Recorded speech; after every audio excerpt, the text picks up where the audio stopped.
Hey, what's up guys? It's Richie here at Auto Lab Pro. Okay, today we're going to be doing some engine mounts on a 2010 Mercedes-Benz E350 4MATIC. It's got 143,000 miles on it, okay? So just to kind of give you an idea,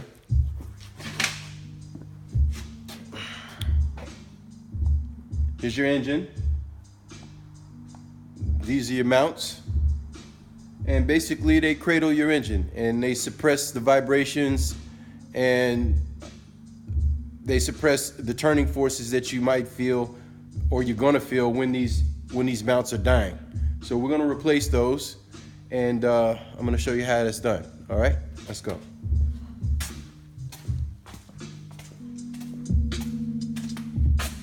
Okay, so in a previous video I showed you on this car, on this particular engine, how you would go about removing the alternator. Well, if you can see where I'm pointing right there, that is the engine mount, okay?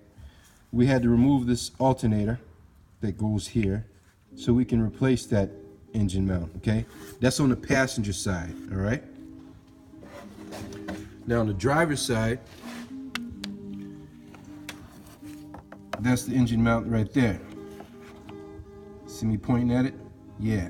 So that's the engine mount for the driver's side. Now, the mount for the driver's side has to be taken out the rear of the engine area. And I'm going to show you how that's done. Now, before we do that, always remember, before we're doing any type of work on the engine, we want to make sure that we disconnect our battery, okay? Now, as far as these engine mounts go, I'll show you why we had to replace these and why he was getting so much vibration inside the interior. Now if you're looking, you see this mount? This is a new one. You see where that screwdriver is resting? Now look at this mount. This is an old one. You see where that screwdriver is resting? You see where the point is resting here. This is the old mount from the driver's side. As you can see, that mount's worn out. This is a good one.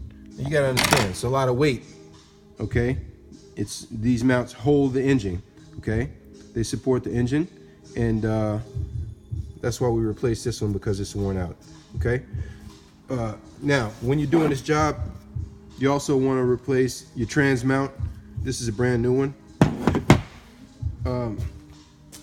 They go as well. Get the job done all at one time, okay? Now, it's a beautiful car. So now what I want to do is just kind of show you underneath what you need to disconnect to remove that mount from the rear, okay? First thing you want to do with this car, before you do anything underneath, make sure you center your steering wheel, okay?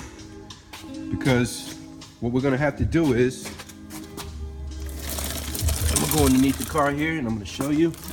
What we're going to have to do is disconnect the steering linkage to get to the motor mount on the driver's side. Okay? And there it is. This is it right here. Right there. Okay? As you can see, I removed the exhaust. And this is it, passenger side. And that's it right above the front diff.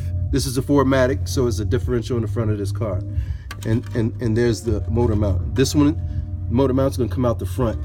And just to show you something, you see that exhaust, whole exhaust system on the floor there? Yeah. Well, it's easier to do this job, motor mounts on this W212, if you take that exhaust down. Matter of fact, I don't really know. I mean, you could do it a different way, but it's seriously gonna take you a lot of time. And if you're trying to get this job done at home, in your driveway, you need to adequately support the car and support the engine, because once you get access to the mounts, you need to raise the engine up off of the mounts in order to remove them, okay? So make sure you support the engine properly. Now, can this job be done at home? Absolutely. But it's going to be tough. You definitely need to have the right tools. You need a mechanic tool set, and you're definitely going to need a Torx set, inverted and regular.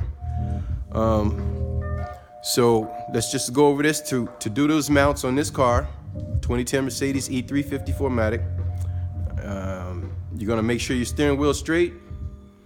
You're going to disconnect your battery, remove your engine filter housings, remove your exhaust, remove your alternator, and detach your rack and pinion. Support your engine, and then remove the mounts. That's pretty much it. And again, you want to change these if you're having a lot of vibration in the car, a lot of vibration in the steering wheel, and the interior is, is feeling rough. It's not comfortable at all, like a Mercedes is supposed to be. And then remember, while you're doing this job, change the transmission mount as well. Thanks for watching. I'll see you in the next video. Like it, share it, and subscribe. Take care. Be safe on the road. This is Richie here from Autolab Pro. Thank you for watching.